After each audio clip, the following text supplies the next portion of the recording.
folks? What's up? This is Michael in the wee hours of the night on the Graveyard Shift with your daily trivia question. Yet, once again, and welcome to the weekend. Supposed to be a nice weekend, too. I think maybe a little cooler, but it's the weekend nonetheless. So get up, get out, go enjoy yourself, rest and relaxation, friends and family, all that good stuff. You deserve it for sure. Okay, so the answer to the previous trivia question was the Statue of Liberty and David Copperfield's Magic Illusion. I remember watching this on TV. This was the talk of the town for the whole week. Build up until this happened on April 8th of 1983. Master of Illusion David Copperfield supposedly made the Statue of Liberty disappear, vanish right before your eyes as millions of people watched on national television. At the time, it was the largest magic trick of illusion. Okay? And like I said, there was a big build-up hype to this whole thing.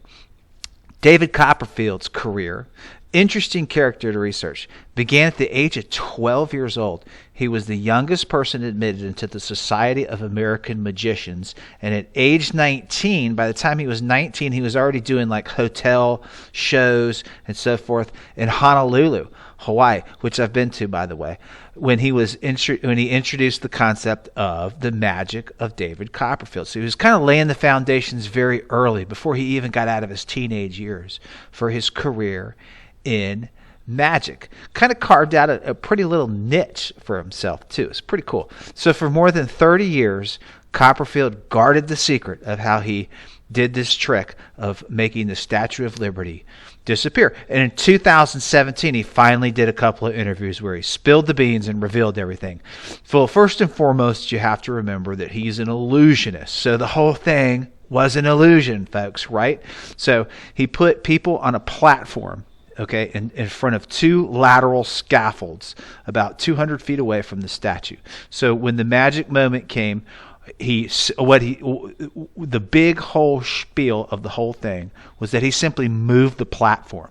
The statue was simply hidden behind one of the towers, holding the sheet up. The towers were so brightly lit that it was not possible to see the statue behind it. In other words, there's a lot of illusion that goes into it. He didn't make the Statue of Liberty disappear. He simply moved the people's view.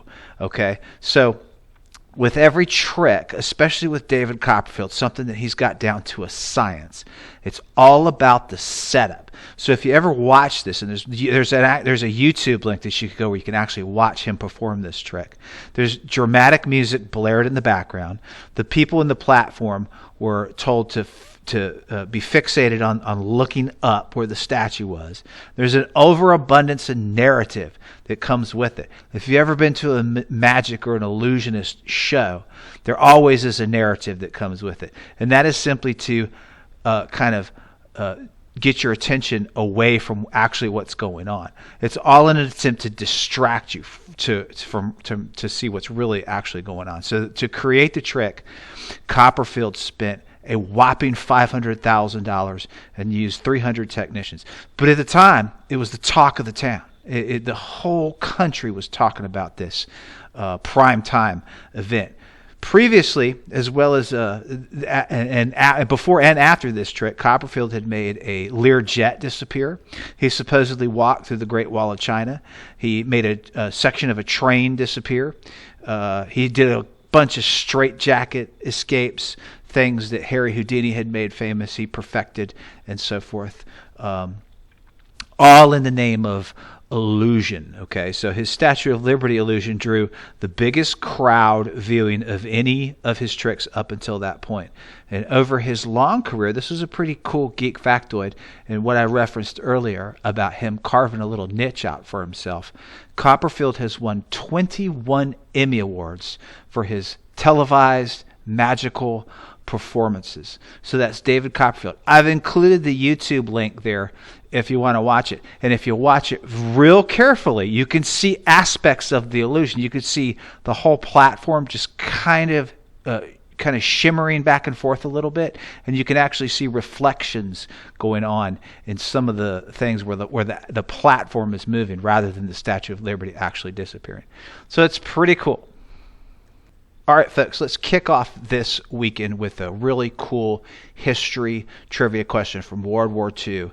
A great era for a whole bunch of good trivia questions. So for April 9th, on this day in 1942, the largest contingent of U.S. soldiers ever to surrender are taken captive by the Japanese in the Philippines and are then led on a torturous 55-mile trek that became known as this.